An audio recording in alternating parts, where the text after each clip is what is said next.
Folks, just a few months ago, I thought, that St. James was soon going to be history, something in the past. But there have been so many positive developments at St. James. We've asked Dr. Byron Collins to be with us. Dr. Collins, of course, a surgeon.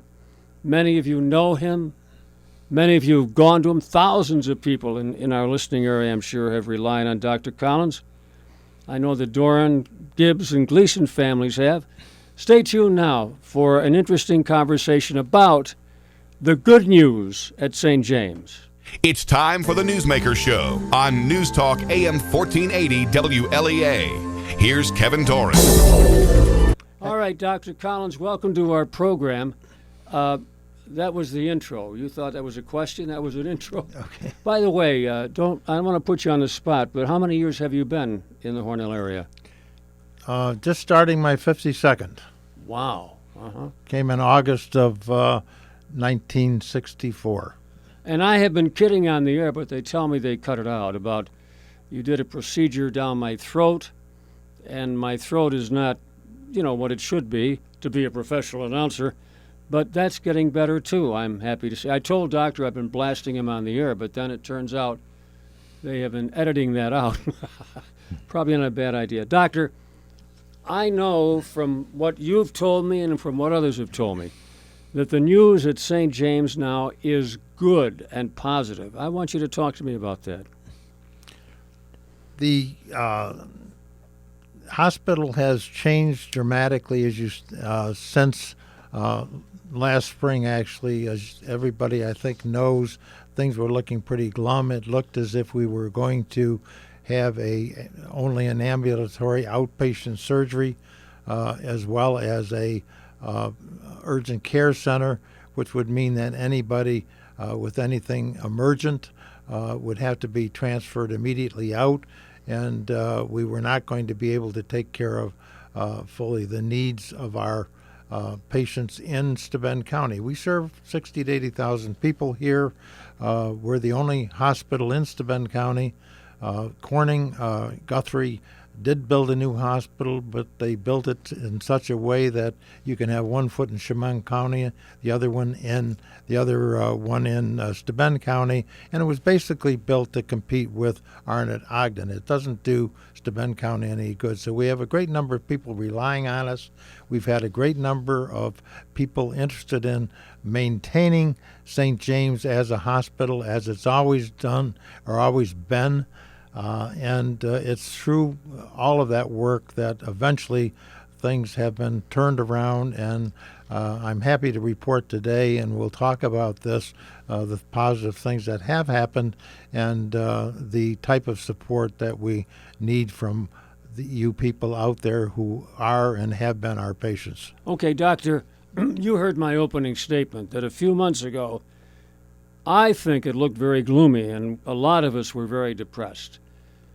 What has happened to change that? I know you played a part in it. What took place to give us so much that we thought we weren't going to have? I think the basic thing that happened was that initially Strong Memorial did not appear to be very interested in accepting for what I had just previously said, the ambulatory care center.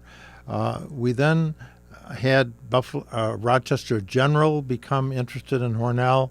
Once they became interested, St. General became interested. Then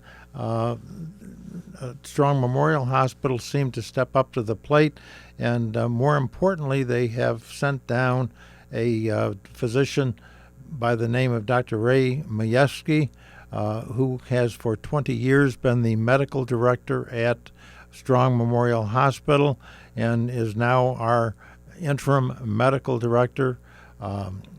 He is a straight shooter.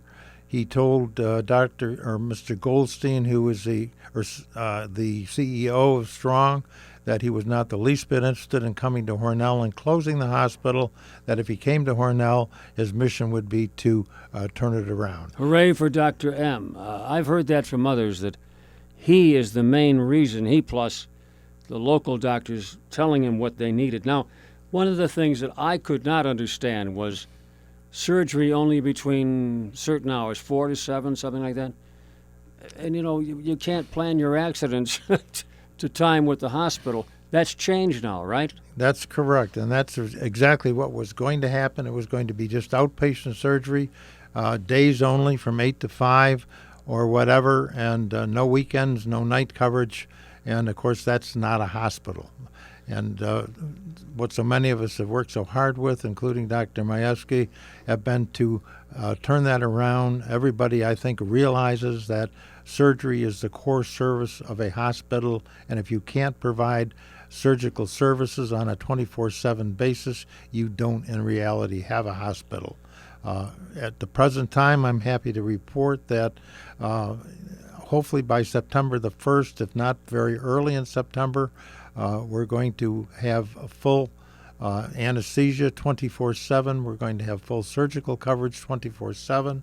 We've got the nursing staff up to snuff now and enough people to cover that.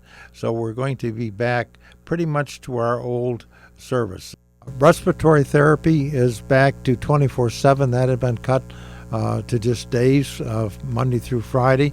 That's extremely important for post-op surgical care, for care of the medical patients, and again, they're now 24/7. We should be able to take care of the majority of things here that deserve to be taken care of here. I think it's important for people to realize that medicine is changing.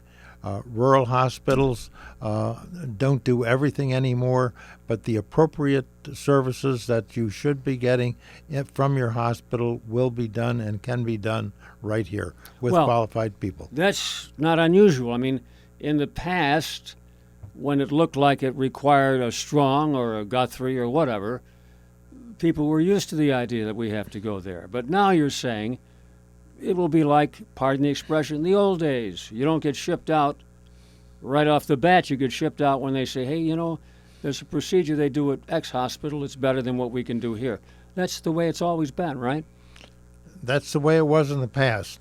I am chair of surgery at the hospital. I've instructed the emergency room and our chief of nursing, Neva Bozzard, to instruct the ER physicians to call me for any surgical case that they're contemplating shipping out, for me to personally determine whether or not it's an appropriate case to keep here at the hospital. The only things that they would automatically transfer would be bad trauma, which we obviously don't do anymore, and they're done in trauma centers, and that's probably the best place for these people. And secondly, neurosurgical cases, people with head injuries, strokes, etc. Those are now level 1 hospital care, and those can be shipped out. But other than that, the usual things that people are consulting for surgically will hopefully go by me before they're shipped. Dr. Collins is my guest, Dr. Byron Collins. And the good news, and it is all good, friends. I've been very critical in the past of what Strong and others wanted to do to St. James.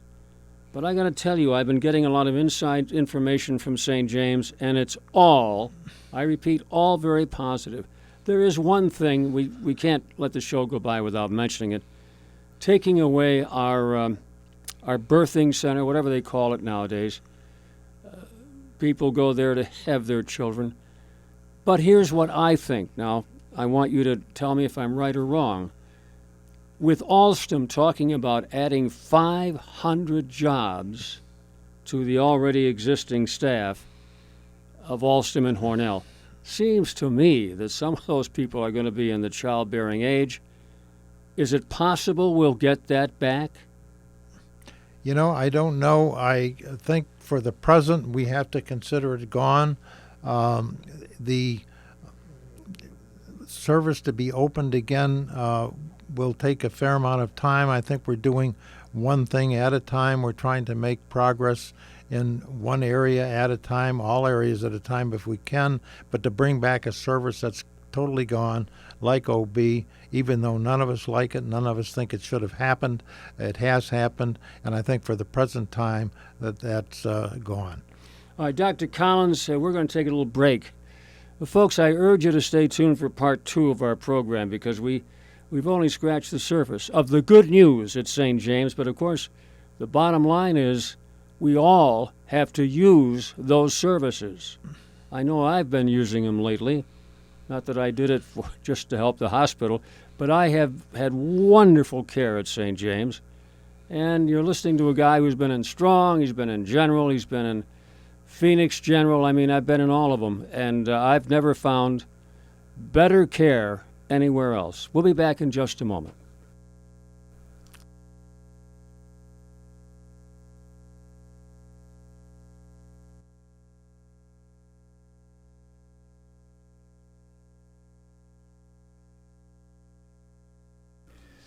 Back on the Newsmaker Show, our guest with a lot of good news, friends, is Dr. Byron Collins, longtime surgeon in our area and highly respected doctor. And he's here to tell us all the good news about St. James. I'll repeat what I said in the first part of the show, Doc, because they're not always listening from the very first minute. We thought a few months ago, even a few weeks ago, that St. James was doomed, but a lot of good things have happened. And a Dr. Mashevsky, am I getting his name right? Yes. Dr. Mashevsky was sent down here by Strong, and he said, hey, look, guys, I'm not going down there to shut that hospital down. And he's really taken the position that our own doctors would have taken, I think. So things are much better. It's up to us now to keep supporting the hospital. Someone said, take down the sign saying, save St. James, and just put up signs saying, use St. James. I think the mayor said that. Now, dealing with nurses, as you well know, when all this uncertainty was taking place, many of your best nurses looked around for other jobs. Can't blame them for that. It's my understanding that they're coming back, some of them at least. Is that true? Yeah, it's we're certainly recruiting them vigorously. We've got some new nurses with much more experience. We've got experienced nurses there already. We also have a lot of nurses that are younger nurses who need a little bit of seasoning, but they've had and will have senior nurses with them to help them get seasoned. I think the bottom line is that the nursing service is certainly improving greatly. I've had very few, if any, complaints about people about their medical care at the hospital, and you just touched on that a short time ago. People are happy with the service they're getting. I thought it was terrific, really. And I just a quick anecdotal story. I just had it operated on a patient whose daughter, her job was to help salvage rural hospitals in the Midwest, and she deals with many of them. She happened to be there for her father's surgery and after it, and she's sending me a letter telling me that how pleased she was with our hospital. She thinks we're way above many of the hospitals she deals with, and she was just happy with her father's experience at St. James. You could put me down as a testimonial, too. And I've always said that. There's something about going into a hospital. Treatment at Strong was wonderful. Treatment General was terrific. Same in Phoenix when I had my gallbladder out. You lost that money, sorry. Good care. But there's something about going in and knowing these people that makes a huge difference. All right, Doctor. Let's talk a little bit about the pay scale for nurses. I understand that some of the area hospitals were spending more, or rather paying more, for the nurses than St. James. That's changing now? My understanding is that we're now competitive with the local hospitals, so financially there'll be no reason for nurses to look elsewhere. Doctor, the only thing that's not like it was, say, 2-3 years ago is OB, and we've touched on that. We've talked about it. But in listening to what you've said, both on and off the air, it sounds like in many ways the hospital is going to be better than it was. Is that a fair statement? I think that's a fair statement. Well, go ahead and expand on that. Don't leave me hanging. I got a drink of water over here. Go on. Okay. We have, with the emergency room now, we had cut out all backup services when, as of May 1st, actually, when we went to this new model, the old model, that being just the ambulatory care center. Now with the reinstatement of the hospital model again, we are going to have surgical coverage, medical coverage, pediatric coverage in the emergency room as we did in the past, which means that if you bring your patient to the emergency room, it's a surgical problem, a pediatric problem, a medical problem, it can't be handled by the emergency room physician, then he'll have a specialist in one of the other specialties on call to see or take care of or advise him on this patient. And that's a huge step to keeping care, or being able to actually render care and full care to our patients. I wanted to spend a little time, excuse me, on how we got into this mess, but I'll do it quickly and you tell me if I was right or wrong. I think the previous management, and I'm going back now to Catholic, what was it, Catholic Hospital Catholic East? House East, yes. Yeah. And I always, as a Catholic, I always did a burn when they called it Catholic Hospital East. I think I said on the air, don't confuse that organization with Mother Teresa. They were making a lot of money and mismanaging the hospital terribly. Some said intentionally. And that's how we got into this mess, isn't it? That's probably, a lot of it is true. They then merged with Trinity Health, so it's a bigger organization now. They have, however, as I understand it, given up their demands that another hospital, whoever would take us over, whoever we would merge with, have to come up with the amount of money which was in the millions that was owed. At the present time, it's pretty much free and clear that I don't know all the details on that, but there may be some rental payments, etc. But basically, there's a hospital taking us over or merging with us would not have to, or partnering with us would not have to come up with a lot of money. So that part of it is true. I think it's important to stress that in the past there has not been good cooperation between the medical staff, the board of directors, and the administration.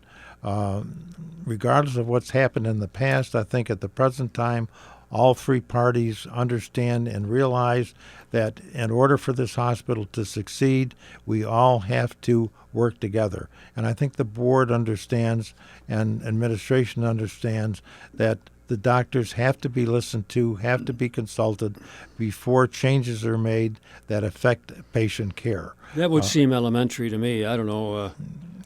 It may seem elementary, but it didn't happen in the past, unfortunately. Not right.